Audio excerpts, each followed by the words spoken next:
समस्त वृंदावन का दर्शन कराया।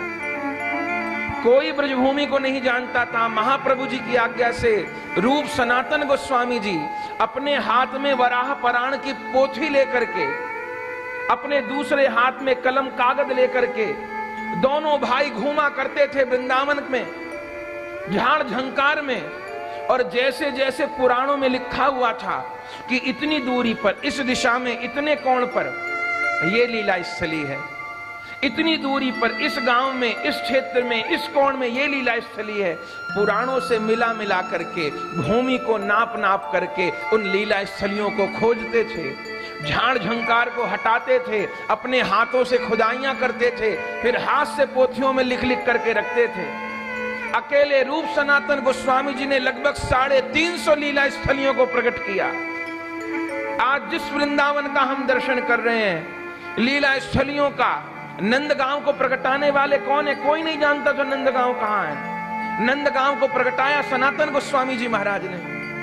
कोई नहीं जानता था बरसाने को, बरसाना धाम किसने प्रकटाया? श्री नारायण भट्ट जी महाराज ने। वृंदावन को प्रकट किया श्री स्वयं चैतन्य महाप्रभु जी ने। श्री गिरिराज जी को, राधा कुंड को श्री महाप्रभु जी ने प्रकट किया। ब्रज के समस्त मनों को, समस्त लीला स्थलियों को श्री गौड़ीय आचार्यों ने घूम घूम करके उन्होंने अपना जीवन लगा दिया। और ये रूप सनातन गोस्वामी जी ये कोई गरीब घर से नहीं थे। बहुत विस्तृत चरित्र है, चरित्र कहने को समय नहीं है। बंगाल के राजा हुसैन शाह के यहां उच्च पद पर थे। सनातन गोस्वामी जी प्रधानमंत्री थे राजा के यहां, हुसैन शाह के यहां, और रूप गोस्वामी जी राजस्व मंत्री थे। एक भाई को साकर मल्लिक की, एक भाई को दबीर खास की उपाधि मिली थी। लेकिन जैसे ही महाप्रभु जी की आज्ञा हुई, रामकेली ग्राम में रूप सनातन से मिलना हुआ, हृदय के भीतर प्रेम की ज्वाला उत्पन्न हो गई और निश्चय कर लिया अब यहां नहीं रहेंगे, अब वृंदावन जाकर के महाप्रभु जी के बताए पथ पर चलना है, श्यामा श्याम का भजन करके अपने जीवन का कल्याण करना है। श्री चैतन्य चरितामृत में उल्लेख है, उस समय रूप सनातन गोस्वामी जी के पास कितना धन था जब उन्होंने घर त्याग किया? बोले 22 लाख तो स्वर्ण मुद्राएं थी। और स्वर्ण मुद्रा आज जैसी नहीं, एक स्वर्ण मुद्रा का वजन था लगभग 54 ग्राम। ये 500 बरस पहले की बात है। अब आप 54 ग्राम को 22 लाख से गुणा करके देखिएगा कितने मन सोना हो गया। इतनी तो उन पे स्वर्ण मुद्राएं थी, और कितने घोड़े, कितनी भूमि, कितना, उसका कोई लेखा जोखा नहीं। इस सारी संपत्ति को जैसे कोई वमन करके त्याग देता है, ऐसे इस संपत्ति को त्याग दिया। वैष्णवों में, ब्राह्मणों में, दीन दुखियों में बांट दिया। कुछ संपत्ति को, एक भाग को अपने घर के परिवारजनों के सेवा के लिए रखा, कुछ स्वर्ण मुद्राओं को एक वैश्य के यहां सुरक्षित किया। और पहले रूप गोस्वामी जी, फिर पीछे पीछे सनातन गोस्वामी जी भी कारागार से मुक्त होकर के महाप्रभु जी का दर्शन करने को चले। पता चला महाप्रभु जी वृंदावन आए हुए हैं। रूप सनातन जी भी पैदल चले। तब प्रयाग में रूप गोस्वामी जी से मिलना हुआ। रूप गोस्वामी जी को महाप्रभु जी ने 10 दिन प्रयाग में रह के शिक्षा प्रदान करी। सनातन गोस्वामी जी से काशी में मिलना हुआ। महाप्रभु जी ने 2 महीने रह करके सनातन गोस्वामी जी को शिक्षा दी और यही कहा। उन्होंने पूछा हमारे लिए आज्ञा क्या है? बोले आज्ञा यही है कि वृंदावन में रह करके लीला स्थलियों का उद्धार करना है, श्री विग्रहों का आविष्कार करना है, ब्रज को बसाना है, और जो भक्ति धर्म इस समय लुप्त हो रहा है उस भक्ति धर्म को, कृष्ण भक्ति की स्थापना करनी है, वैष्णवों के ग्रंथों का सृजन करना है और सबको कृष्ण भक्ति के राह पर चलाना है। यही मेरा आपसे निवेदन है। तब दोनों रूप सनातन गोस्वामी जी महाप्रभु जी की आज्ञा से आए और उस समय महाराज उत्कट भजन किया। दोनों भैया घूम घूम करके ब्रजस्थलियों का उद्धार करते थे। श्री गोविंद देव जी को रूप गोस्वामी जी ने ही प्रकट किया, जिस मंदिर को औरंगजेब ने तोड़ा था, लाल पत्थर का मंदिर, वहां पर गोमा टीला था। रूप गोस्वामी जी धाम का प्रकाश करने में लगे थे, तभी एक ग्वाल रूप गोस्वामी जी के पास आया और रूप गोस्वामी जी से कहा कि आप योग पीठ ढूंढना चाहते हैं ना, कि योग पीठ कहाँ है, वो स्थान कहाँ है जहां प्रिया प्रियतम दिव्य कमल पर गरबैया दे के खड़े होते हैं और ललिता विशाखा जी दोनों उनके और चमर लेकर खड़ी होती हैं, वो स्थान कहाँ है, आइए मैं बताऊं। रूप गोस्वामी जी चित्रलिखित की तरह उस ग्वाल के पीछे पीछे चले, ले जाकर के उसने वो टीला दिखाया जिसको गोमा टीला कहते हैं, और रूप गोस्वामी जी को कहा यही योग पीठ है द्वापर की। गोस्वामी जी ने कहा टीला तो बहुत बड़ा है। बोले इस टीले के, इस पर्वत के भीतर श्री गोविंद देव जी विराजमान हैं, आप उनका प्रकाश करिए। ये कह करके वो सांवरा बालक अंतर ध्यान हो गया। रूप गोस्वामी जी समझ नहीं पाए, स्वयं ठाकुर जी ने आकर के अपना पता बताया, और जब तक ये अपना पता न बतावे इनका पता लगता भी नहीं है। गोस्वामी जी उस टीले पर चढ़े तो देखा उस टीले के ऊपर एक स्थान पर गैया खड़ी होके अपने चारों थनों दूध की धारा छोड़ रही है। गोस्वामी जी जान गए, और रूप गोस्वामी जी ने सब ब्रजवासियों एकत्र करके उस गोमा टीला की जब खुदाई करी तो 10 हाथ नीचे दिव्य श्री गोविंद देव जी का श्री विग्रह प्राप्त हुआ। कहिए श्री राधा गोविंद देव की जय हो, राधा गोविंद देव की जय हो, गोस्वामी पाद की जय हो। आनंद हो गया, उन ठाकुर जी को प्रकट किया, अद्भुत गोविंद देव जी का स्वरूप है, टीले पर विराजमान किया। पीछे रघुनाथ भट्ट जी की आज्ञा से मानसिंह ने मंदिर बनवाया था, पर औरंगजेब के समय जब आतंक हुआ तब उस मंदिर को ध्वस्त किया गया था। तब ठाकुर जी को पुजारी लोग जयपुर ले आए थे, चूंकि जयपुर में क्षत्रियों का राज था। आपने दर्शन किया होगा, अभी यात्रा गई थी कुछ दिन पहले, तब जयपुर में गोविंद देव जी के मंदिर में सत्संग कीर्तन दर्शन हुआ था। गोविंद देव जी जयपुर में विराजते हैं, ये वही वृंदावन के ठाकुर हैं जो रूप गोस्वामी जी ने प्रकट किए। सारे वृंदावन की लीला स्थलियों का उद्धार किया। फिर कुछ दिन रूप गोस्वामी जी नंदगांव के पास कदम्ब टेर जगह है, बड़ी सुरम्य बड़ा सुंदर स्थल कदम्ब टेर, जहां ठाकुर जी ने छाक आरोगी लीला करी।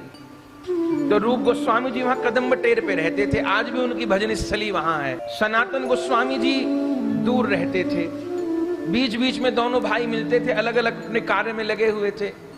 एक बार सनातन गोस्वामी जी के मन में आया कि रूप से जाकर के मिले, तब वे ढूंढते ढूंढते कि रूप गोस्वामी कहाँ रह रहे हैं, रूप गोस्वामी जी कुटिया की ओर चलने लगे।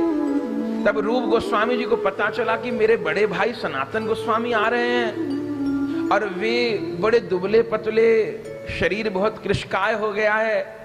मन में इच्छा हुई इतने दिनों बाद बड़े भाई आ रहे हैं, मैं तो यहाँ रोटी मांग के मधुकरी पे रहता हूँ, यदि खीर की व्यवस्था हो जाए, दूध की व्यवस्था हो जाए तो बड़ी सुंदर खीर बना करके भोग लगा के अपने बड़े भैया को पवाऊंगा, सनातन गोस्वामी जी को पवाऊंगा। मन में ये लालसा आई। हम निर्जन में रहते थे, लेकिन राम सदा सेवक रुचि राखे। भगवान अपने भक्त की प्रत्येक लालसा का सम्मान करते हैं। रूप गोस्वामी जी सोच ही रहे थे कि खीर का प्रबंध हो जाता, दूध का प्रबंध हो जाता, खीर बना देता। इतने में देखा सामने से एक 7-8 वर्ष की बालिका खीर का सब सामान लेकर के, दूध भी, चावल भी, बूरा भी, मेवा भी, केसर भी, इलायची भी, सब लेकर के और रूप गोस्वामी जी के पास आई। रूप गोस्वामी जी को प्रणाम किया। रूप गोस्वामी जी ने कहा, लाली तू कहां से आई, तेरा नाम कहा है? लाली ने कहा, बाबा मेरा नाम है राधिका। तू कहां रहे? कि मैं यहीं बरसाने के निकट रहूं। तेरे बाबा को कहा नाम है? मेरे बाबा को नाम है वृषभान। तो तू कैसे आई है? बोले बाबा हमारी गैया ब्याई थी, अब गैया को 21 दिन हो गए हैं, तो अब उसका दूध काम में आएगा। तो मेरी मैया ने कही अब पीछे गैया का दूध काम में लेंगे, पहले बाबा को दूध दे आ। जो कदम्ब टीर पे बाबा भजन करे, भूखो रह के उसको दूध चावल दे आ, खीर बना के पालेगो। अब मैया ने ये भी कही है कि बाबा को खीर बनानी नहीं आती हो तो तू ही बना जाना। सो बाबा ले खीर बना लेना। रूप गोस्वामी जी सुन के अचंभे में रह गए कि अभी मन में इच्छा हुई कि भैया आ रहे हैं, उनको खीर बना के पवाऊंगा। राधा रानी ने इंतजाम कर दिया। यही नहीं पता था जो आई है वही राधा रानी है। लाली ने कही बाबा रोवे क्यों हैं? तो खीर बनानी नहीं आती होगी, सुना है बड़े रात घराने ते आयो है, कहा काम पड़ा होएगा रसोई में, तो ला बाबा मैं बना दूं। रूस गोस्वामी तो सुनते ही रहे, देखते ही रहे। बोले अच्छा लाली चूल्हा जोड़ देता हूं मैं, तू बना दे खीर। गोस्वामी जी ने चूल्हा जोड़ दिया, बर्तन मांज ले आए और श्री जी ने दूध गेरा, सब सामान गेरा और प्रिया जी ने सुंदर, बस उनका तो कलछी चला देना ही पर्याप्त है। थोड़ी देर में बड़ी सुंदर खीर तैयार हो गई। लाली तो प्रणाम करके चली गई। ऐसी सुगंध उठ रही थी खीर में से, रूप गोस्वामी जी मुग्ध हो गए। तब ठाकुर जी को भोग लगाई। ठाकुर जी ने बड़ी चटकारे लेके पाई, राधा रानी के हाथ की बनाई खीर थी। बड़े प्रसन्न भये। फिर भोग लगा के रख दी, बाट देख रहे थे। इतनी देर में सनातन गोस्वामी जी आ गए। अपने बड़े भाई का गुरुवत सम्मान करते थे, उनके चरण धुलाए, आसन पर बिठाया और कहा भैया खीर तैयार है, आप पहले प्रसाद पालो। सनातन गोस्वामी जी ने कहा ठीक है। अब जो प्रसाद रखा और गोस्वामी सनातन जी ने पाना प्रारंभ किया, अंग अंग में महाराज प्रेम की लहर दौड़ गई। जैसे इस संसार का नशा क्या होता होगा महाराज, संसार में देखते हैं लोग नशा करके नाली में गिरे रहते हैं। ये भक्ति का नशा बड़ा अद्भुत है, बहुत अद्भुत है। ये संसार का नशा नाली में गिराने वाला है और ये नाम का नशा राधा गोविंद की गोद में बिठाने वाला है। ये वाला नशा जीवन जन्म सुधार देने वाला है। सनातन गोस्वामी जी ने खीर खाई, अंग अंग में प्रेम की लहर। अरे भैया रूप, ये खीर तुमने ही बनाई है क्या? ये भैया सामान कहां से लेके आए? ये दूध, ये चावल, ये बूरा सब कहां से लेके आए? तब रूप गोस्वामी जी ने सबरी बात बताई।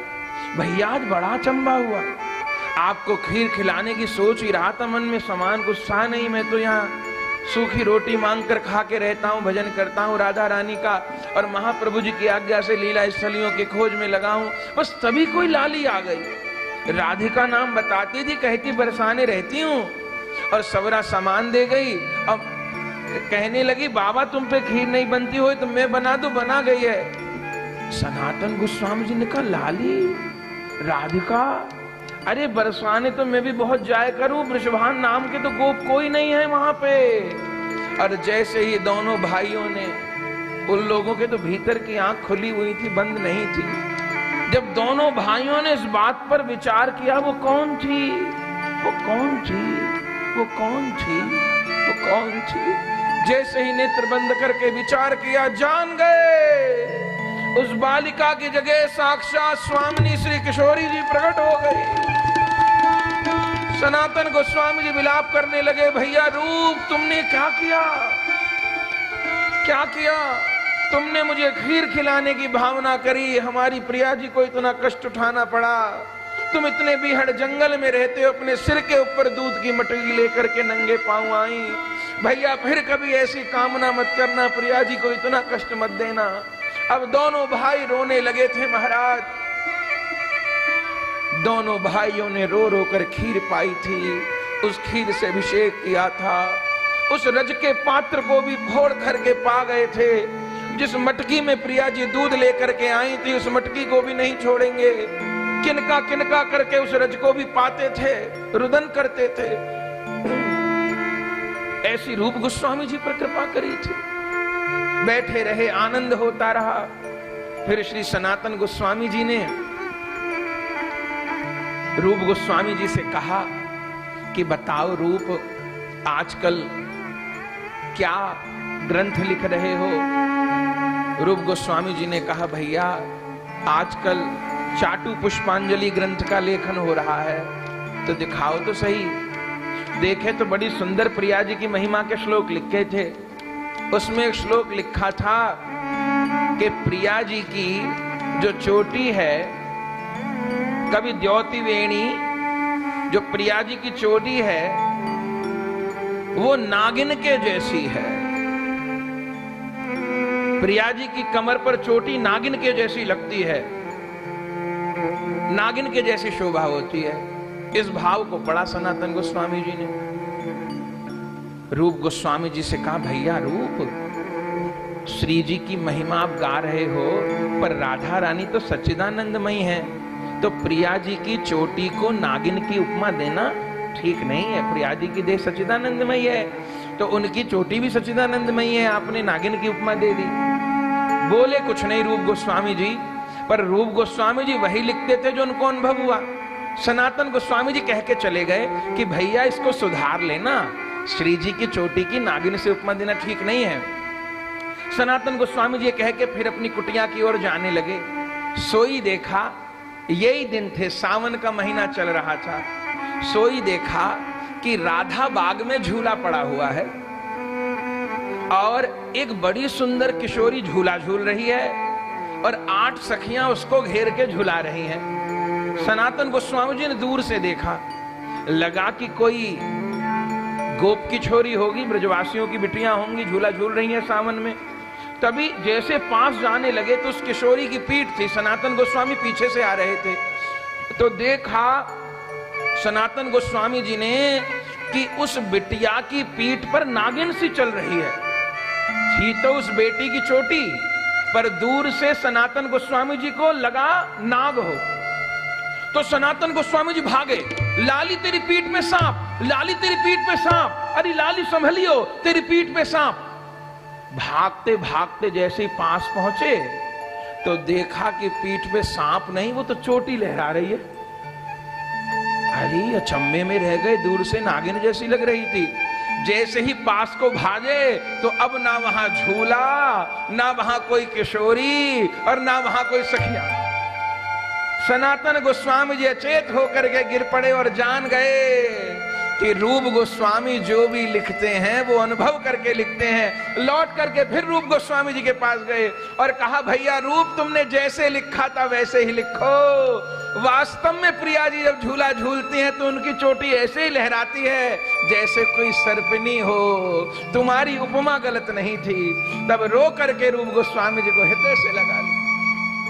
ऐसे ऐसे जाने कितने दिव्य अनुभव हुए। जीव गोस्वामी जी से तुलसीदास जी का मिलना हुआ है। रूप गोस्वामी जी के भजन स्थली का दर्शन गोस्वामी तुलसीदास जी को कराया है। गोविंद देव जी का दर्शन करवाया है। फिर गोस्वामी तुलसीदास जी ने कहा कि हमको सनातन गोस्वामी जी के स्थान पर भी ले चलो। जीव गोस्वामी जी सब कथा सुना रहे हैं गोस्वामी तुलसीदास जी को। सनातन गोस्वामी जी का मंदिर आदित्य टीला पे। जीव गोस्वामी जी रूप गोस्वामी जी के शिष्य भी हैं और भतीजे भी हैं। उनके छोटे भाई के बेटे हैं, अनुपम जी के पुत्र हैं। सनातन गोस्वामी जी वृंदावन विराजते थे और भिक्षा करने जाते थे। एक बार मथुरा भिक्षा करने गए क्योंकि वृंदावन में तो कोई रहता नहीं था, तो महात्मा लोगों को भिक्षा करने प्राय मथुरा जाना होता था। मथुरा में दामोदर चौबे का घर था। उनके घर में एक मदन मोहन जी का विग्रह था। और ये मदन मोहन जी कौन थे? संतों का कहना है ये मदन मोहन जी अम्बरीश जी के सेवित ठाकुर जी हैं, सतयुग के ठाकुर जी हैं। अम्बरीश जी मदन मोहन जी की सेवा करते थे और ये ठाकुर जी आदित्य टीला पे विराजमान थे। जब अद्वैत प्रभु जी आए तब आदित्य टीला से उन्होंने आविष्कार किया, प्रकट किए मदन मोहन जी। और फिर जब जाने लगे तो दामोदर चौबे के घर पर विराजमान कर गए, उन्हीं के यहां विराजमान थे। सनातन गोस्वामी जी भिक्षा करने जाते थे। जो माई थी वो भिक्षा देती थी सनातन गोस्वामी जी को, और सनातन गोस्वामी जी बाहर से उनके ठाकुर जी का भी दर्शन करते थे और दर्शन कर करके विभोर होते थे। मैया से पूछते थे, मैया ये कौन है? तो ब्रजवासिन मैया कहती, बाबा ये मेरो छोटो छोरा है। तो मैया तेरे कितने छोरा हैं? कि मेरे 2 छोरा हैं। बड़े को नाम है सदन, छोटे को नाम है मदन। एक पुत्र तो उसका शरीर का था ही, वो ठाकुर जी को भी पुत्री मानती थी, मदन मोहन को मदन कहती थी। सनातन गोस्वामी जी कहें तेरे छोटा छोरा तो बहुत ही प्यारो है मैया। कि हाँ ये मेरा बड़ो प्यारो है, याई को प्रसाद में तुझे दिए करूं। अब सनातन गोस्वामी रोज रोज उन्हीं के घर पर भिक्षा के लिए जाते। अब भिक्षा का बहाना था मदन मोहन जी का दर्शन करते। अब वो मैया छुआछूत का विचार नहीं करती थी, वो उतने प्रेम के स्तर पे पहुंच गई थी कि अब वो तो बालक मानती थी, तो अपने बड़े बेटे को भी और छोटे बेटे माने मदन मोहन जी को भी, दोनों को साथ में थाली परोस देती और दोनों पाते बैठ के। सनातन गोस्वामी जी देखा करते। एक दिन मैया को कहा कि मैया तू वात्सल्य भाव रखे, ये तो अच्छी बात है, पर ठाकुर जी तो ठाकुर जी हो करें, तो नेक विचार तो रखा कर, झूठ सूच का ऐसे नहीं करनी चाहिए। ठाकुर जी की सेवा में पवित्रता होनी चाहिए। कि बाबा अच्छी? बोले हाँ, पाप लगेगा नहीं। अच्छा बाबा, तो कल से फिर विचार करूंगी। अब तो कल से मैया ने विचार करना शुरू कर दिया। फिर 2 दिन बाद सनातन गोस्वामी जी आए। मैया दरवाजे पे उदास बैठी थी। सनातन गोस्वामी जी ने कहा मैया क्या बात हो गई? बोले बाबा तुम जब ते विचार करने की कह गए हो, मेरे मदन ने तो भोजन ही करना छोड़ दिया। कि अब तो छुआछूत करे मेरे ते। पहले जैसे खवावे ही वैसे ही खवा, मैं तेरे गोद में बैठ के दूध पीऊंगा और सदन के साथ ही बैठ के खाऊंगा, ऐसे नहीं खाऊंगा। तो बता बाबा कहा करूं? मदन की नहीं मानू तो मदन भूखो रह जाए, तेरी मानू तो तेरी आज्ञा का उल्लंघन हो, संतन की आज्ञा में रहना चाहिए, बता मैं कहा करूं? यह सुन करके सनातन गोस्वामी जी तो निहाल हो गए। बोली मैया तू जैसे सेवा करती है तू वैसे ही कर, तो इन सब बंधनों से बहुत ऊपर हो गई है, तेरे प्रेम में ठाकुर बंध गए हैं। बस रोज रोज अपने प्यारे का मदन का दर्शन करा दिया कर। अब सनातन गोस्वामी जी कुटिया पे मन ही नहीं लगता, रोज मथुरा पहुंच जाए। और सनातन गोस्वामी जी का मन नहीं लग रहा था मदन के बिना, ऐसा नहीं है, मदन का भी मन नहीं लग रहा था सनातन गोस्वामी जी के बिना। मैया तो वृद्धा हो गई थी, घर में कोई बचा ही नहीं। एक दिन पहुंचे, कई दिन बाद सनातन गोस्वामी जी देखे मैया रो रही है दरवाजे पे बैठ के। सनातन गोस्वामी जी ने कि मैया अब का है गयो? बोले बाबा अब मदन न्यारी हट कर रहे हो। बोले कहा कह रहे हो? बोले बाबा कह रहे हो मोते कि अब मैं तो वो मधुकरी वाले बाबा के संग जाऊंगा, अब मथुरा वास नहीं करूंगा, वृंदावन वास करूंगा। बाबा रोज रोज हट करे, भोजन भी छाड़ राखो है, बता कहा करूं? मैं मन में सोचती हूं कि बूढ़ी हो गई हूं, घर में और कोई है नहीं, सेवा तो मरने के पीछे भी कोई लेगो। तो बाबा मदन भी यही चाहे, जियो तो नहीं जाएगो, पर वहीं दर्शन करवे आ जायो करूंगी। तो ले बाबा तू मदन को ले जा। और ये कह करके सनातन गोस्वामी जी की गोद में मदन मोहन जी दे दी। सनातन गोस्वामी जी तो पहले प्रेम में बावरे हो रहे थे, और सनातन गोस्वामी जी मदन मोहन जी को गोद में लेकर के श्री वृंदावन पधारे। आपने दर्शन किया हो, अभी तो ये ठाकुर जी करौली में विराजते हैं। औरंगजेब के आतंक के समय मदन मोहन जी करौली, राजस्थान करौली, जहां केला देवी हैं, वहां पर विराजते हैं दिव्य मंदिर में। पहले वृंदावन ही विराजते थे। आज भी काली देह के पास में मदन मोहन जी का पुराना मंदिर है, सबसे ऊंचा दिखाई पड़ता है, बिहारी जी के पीछे। सनातन गोस्वामी जी ने वहां विराजमान कर दिया मदन मोहन जी को। अब तो महाराज आनंद हो गया, भक्त भगवान एक हो गए। अब सनातन गोस्वामी जी तो फक्कड़ महात्मा, और उनको महाप्रभु जी की आज्ञा से सब लीला स्थलियों का उद्धार भी करने जाना होता था। अब बड़े वैराग्य से रहते थे, तो स्नान तो कर देते थे, अब पोशाक नहीं पहनाने को। तो जैसे सनातन गोस्वामी जी खुद लंगोटी लगाते, ऐसे ठाकुर जी को लंगोटी लगा दी कि महाराज मैं भी लंगोटी में, मेरा ठाकुर भी लंगोटी में, ऐसे खड़े रहना। अब भोग का समय आया तो कुछ था नहीं, वे केवल आटा मांग के लाते थे सनातन गोस्वामी जी, और आटे को एक ही बार घोल बना के गोला बना लेते थे, रोटी भी नहीं बेलते थे, बाटी जैसा बना करके, और वो आंच पे कच्ची पक्की सेक लेते थे, और मदन मोहन जी के सामने परोस दी रखनी, लगाइए भोग। अब मदन मोहन जी पे सटकी जाए, वो तो वहां 56 भोग आरोग थे। 1 2 दिन 4 दिन सटकी, अब बड़ी मुश्किल से जल से नीचे उतारते। एक दिन तो मदन मोहन जी को कह दी, सनातन गोस्वामी जी को कह दी मदन मोहन जी ने कि बाबा ये बाटी मेरे से नहीं गले के नीचे सरकाई जाए। बाटी कोई दाल साग नहीं, वो भी अलौनी बाटी, कम से कम नमक तो डाल दिया करो बाटी में, बिना नमक की बाटी कैसे खाई जाएगी। सनातन गोस्वामी जी ने कहा प्रभु ये मेरे से नहीं होएगा। आज आप नमक मांग रहे हो, कल को बूरा मांगोगे, अब परसों घी मांगोगे, अब फिर रसगुल्ला मांगोगे, अब फिर 56 भोग मांगोगे। मैं गरीब फक्कड़ महात्मा या महाप्रभु जी की आज्ञा से धाम का आविष्कार करने को, लीला स्थली प्रकट करने को आया हूं। मैं ये सेवा करूं कि भजन करूं कि लीला स्थलियों का प्रकाश करूं कि अब मैं नमक और चीनी और मसाला मांगता डोलूं। तो प्रभु यहाँ तो यही व्यवस्था है, अंगा बाटी बिना नमक की मिलेगी, आप अपनी राजी से आए हो। मदन मोहन जी ने कही अच्छा बाबा, बोले हाँ सरकार मेरे पे तो यही व्यवस्था है, तो अच्छा फिर मैं अपने आप कर लूं व्यवस्था। सनातन जी ने कहा अपने आप करना चाहो सो आप कर सकते हो। सो ठाकुर जी ने जजमान फंसा लिया। कहते हैं उस समय यमुना जी बिल्कुल मदन मोहन जी के मंदिर से लग के ही बहती थी, और एक पंजाबी सेठ थे, नाम था उनका रामदास कपूर। वे आगरा जा रहे थे यमुना जी के माध्यम से व्यापार करने, और महाराज वृंदावन होते ही जा रहे थे आगरा, और मदन मोहन जी का मंदिर आया, सोई उनकी नौका बैठ गई यमुना जी।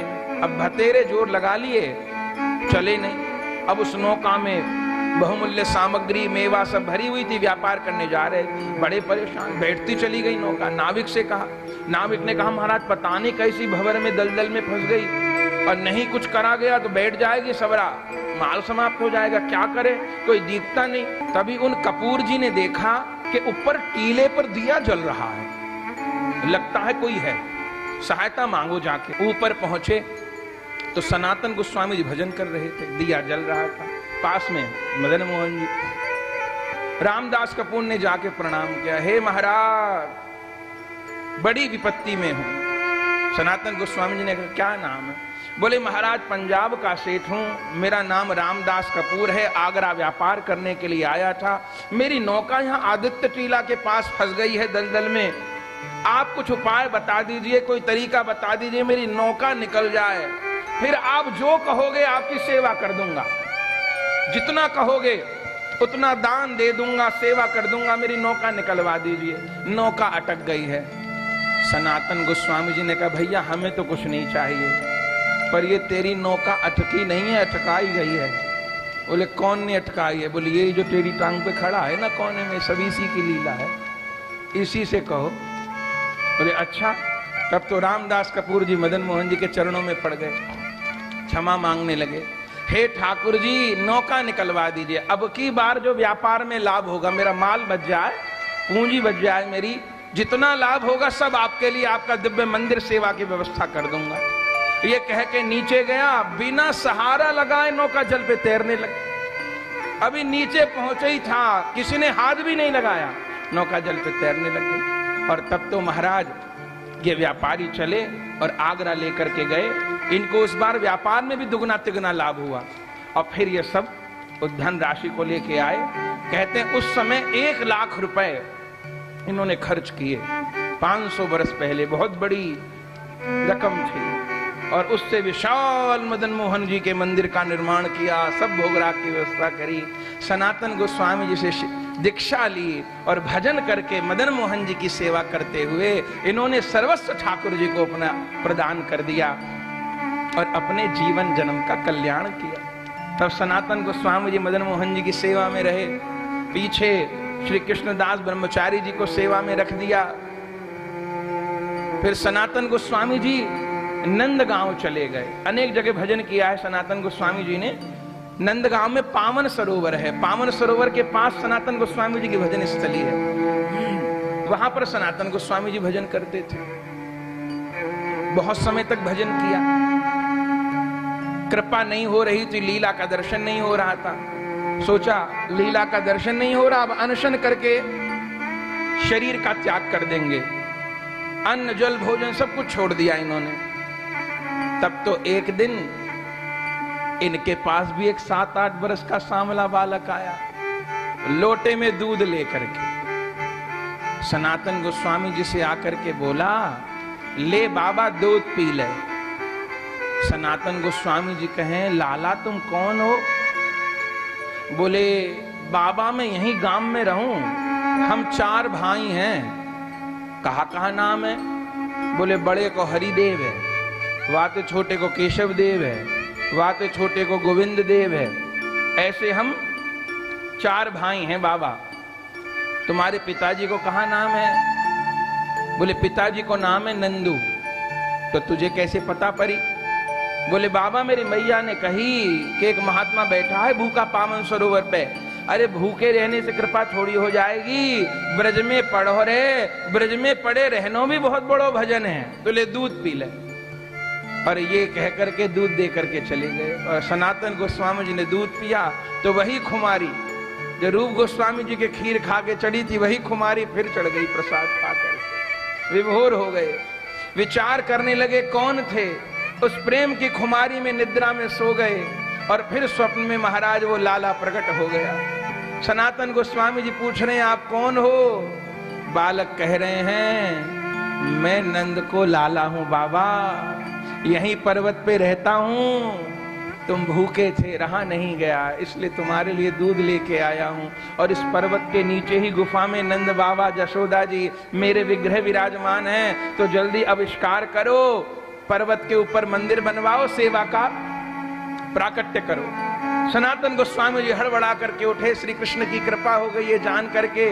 और जैसे ही नंदगांव के निकट जहां पर्वत पर मंदिर है, वहीं नीचे गुफा में जब भीतर प्रवेश किया, झाड़ झंकार को हटाया, पत्थरों को हटाया, तो क्या देखा? भीतर नंद यशोदा जी के बड़े बड़े विग्रह और श्री कृष्ण बलराम के विग्रह विराजमान थे। आप नंदगांव जाके दर्शन करते हैं तो वहां ठाकुर जी विराजमान है ना, नंद जी, यशोदा जी, श्री कृष्ण बलराम जी। वो कौन के प्रगटाए हैं, कौन के विराजमान किए हुए हैं? सनातन गोस्वामी जी के। सनातन गोस्वामी जी ने नंदगांव का प्राकट्य किया, विराजमान किए। और श्री सनातन गोस्वामी जी, रूप गोस्वामी जी, इन लोगों ने कितना परिश्रम किया। सनातन गोस्वामी जी रहते तो वृंदावन में थे, जहां समाधि स्थल है, और प्रतिदिन पैदल वृंदावन से गिरिराज जी की परिक्रमा करने जाते थे। वृंदावन से पैदल गिरिराज जी की परिक्रमा करने, और परिक्रमा करके फिर बरसाना नंदगांव दर्शन करते हुए फिर वृंदावन आते थे, वृंदावन के सब देवालयों के दर्शन करते थे, और गोपेश्वर महादेव का दर्शन करके फिर कुटिया पे आते थे। सनातन गोस्वामी जी प्रतिदिन लगभग 90 मील चलते थे, प्रतिदिन 90 मील। और ये क्रम उनका जीवन भर चलता रहा। जब उनकी 90 वर्ष की अवस्था हो गई, गिरिराज जी की परिक्रमा कर रहे थे, परिक्रमा करते करते करी नहीं गई, वृद्ध थे, थक गए, गिर गए मूर्छित होकर के। तभी देखा कि सामने एक बालक प्रकट हो गया है और मुख पर जल का छींटा देकर के सनातन गोस्वामी जी को उठा रहा है। सनातन गोस्वामी जी को थोड़ी सुध आई और खड़े हुए, देखे सामने बालक खड़ा है। बोले, तुम कौन हो? बोले, यहीं गिरिराज जी में रहता हूं बाबा, तुम गिर गए थे। बाबा बोले, हाँ वृद्ध हो गया हूं ना। बोले, बाबा इतने वृद्ध हो गए हो तो गिरिराज जी की परिक्रमा रोज रोज क्यों करते हो? अब नियम को छोड़ दो, अब नहीं होती तो मानसिक परिक्रमा कर लिया करो, इतनी दूर वृंदावन से आते हो, गिरिराज जी की परिक्रमा पैदल करते हो। सनातन गोस्वामी जी ने कहा, लाला जब तक ये शरीर है तब तक नियम का त्याग नहीं करूंगा। भले प्राण निकल जाएं, यही तो होगा, अधिक से अधिक के प्राण निकल जाएं और भजन करते प्राण चले जाएं, इससे बड़ी उपलब्धि क्या है? कोई बात नहीं, जाते हो तो चले जाएं, लेकिन नियम नहीं छोड़ूंगा। बालक ने बहुत समझाई, बाबा छोड़ दो, तुम्हारो कष्ट मेरे पे देखो नहीं जाए, तुम रोज रोज आया करो परिक्रमा के लिए, इतने वृद्ध हो गए, मानसिक कर लिया करो, अच्छा महीने में एक बार कर लिया करो, अच्छा एकादशी के दिन कर लिया करो। पे बाबा नहीं माने, मैं तो ऐसे ही आऊंगा, प्राण निकलते हो तो निकल जाए। तब ठाकुर जी पे रहा नहीं गया। सनातन गोस्वामी जी ने कहा, लाला तो अपनो परिचय तो बता, तू मोको रोज देखे करे, मैंने आज तो को देखो है, तू कौन है?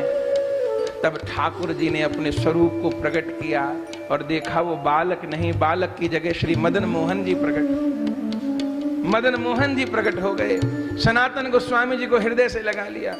सनातन गोस्वामी जी ने कहा, प्रभु आप आए थे? सनातन गोस्वामी जी को कहा मदन मोहन जी ने, भक्त जब गिरता है तो उठाने के लिए मैं ही आता हूं। अब ये लो गिरिराज जी की शिला। रोज गिरिराज जी की परिक्रमा का नियम है ना। ठाकुर जी ने सनातन गोस्वामी जी को गिरिराज जी की शिला दी और शिला के ऊपर अपने चरण रख दिए, अपनी वंशी की छाप दी, गैया के खुर की छाप दी, लकुटी की छाप दी। वो दिव्य शिला सनातन गोस्वामी जी को दी और कहा, हे सनातन गोस्वामी जी, रोज रोज गिरिराज जी नहीं आया करो, इस शिला की ही 4 परिक्रमा कर लिया करो। इस शिला की जो 4 परिक्रमा करे उसको गिरिराज जी की परिक्रमा का फल प्राप्त होगा। आज भी वो गिरिराज जी की शिला राधा दामोदर जी के मंदिर में वृंदावन में विराजमान है। लोग 4 परिक्रमाएं करके गिरिराज जी की परिक्रमा का लाभ उठाते हैं। ये शिला ले जाओ। भाव विभोर हो गए सनातन गोस्वामी जी, सिर पर शिला रख करके प्रेम में विभोर होते हुए वृंदावन आए। तब से गिरिराज जी जाना तो बंद हो गया। फिर उसके पश्चात गोपेश्वर महादेव का दर्शन करने जाते थे, वो भी बहुत दूर पड़ता था। एक दिन गोपेश्वर महादेव दर्शन करने जा रहे थे, सो भी मार्ग में अचेत होकर गिर पड़े। तो गोपेश्वर महादेव मार्ग में प्रकट हो गए, उठाया श्री सनातन गोस्वामी जी को। सनातन गोस्वामी जी अवाक होकर के उठे, देखा तो सामने गोपेश्वर महादेव खड़े हैं, चरणों में प्रणाम किया। सनातन गोस्वामी जी को गोपेश्वर महादेव ने कहा, मत आया करिए इतना दूर दर्शन करने को, बहुत वृद्ध हो गए हैं, नहीं चला जाता है। सनातन गोस्वामी जी ने कहा, आप नाथ, आप ही की कृपा से तो ब्रज में वास मिला है, दर्शन से मत रोकिए। सनातन गोस्वामी जी के लिए महादेव ने कहा, आपके लिए मैं यहीं रास्ते में प्रकट हो जाता हूं।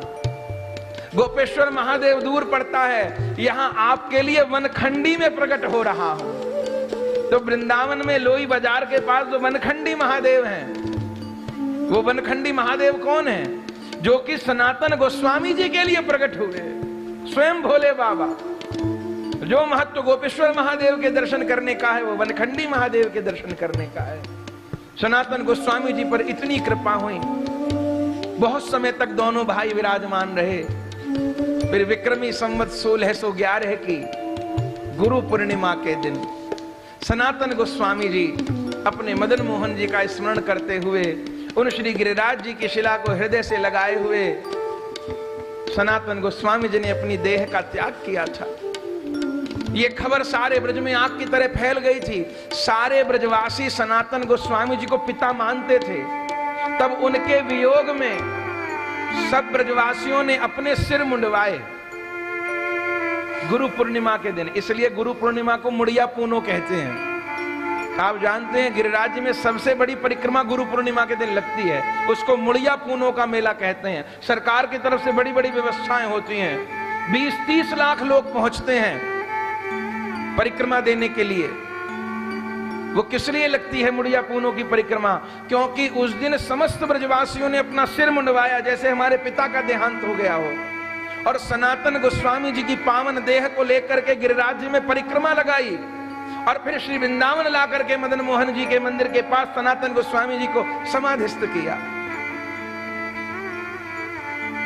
इसलिए मुड़िया पूनो की परिक्रमा चलती है, लाखों लोग परिक्रमा देते हैं। और जब रूप गोस्वामी जी को पता चला कि मेरे भैया सनातन गोस्वामी जी अंतर ध्यान हो गए हैं, तब रहा नहीं गया। तब उस समय कहते हैं गुरु पूर्णिमा के दिन तो 1611 संवत में सनातन गोस्वामी जी अंतर ध्यान हुए, उनकी समाधि हुई और श्री रूप गोस्वामी जी समाधि दे करके उस रज को अपने देह से लगा करके अपनी कुटिया में प्रवेश कर गए और उसके बाद कुटिया से कभी बाहर नहीं निकले। और आज के दिन पवित्र एकादशी और द्वादशी के मिलन स्थल पर रूप गोस्वामी जी ने अपने प्राण प्यारे गुरु तुल्य भाई सनातन गोस्वामी जी उन प्रिया जी के प्रधान पार्षद के विरह में हा राधा, हा श्याम सुंदर, हा गोविंद कहते हुए श्री रूप गोस्वामी जी ने भी अपनी यही लीला को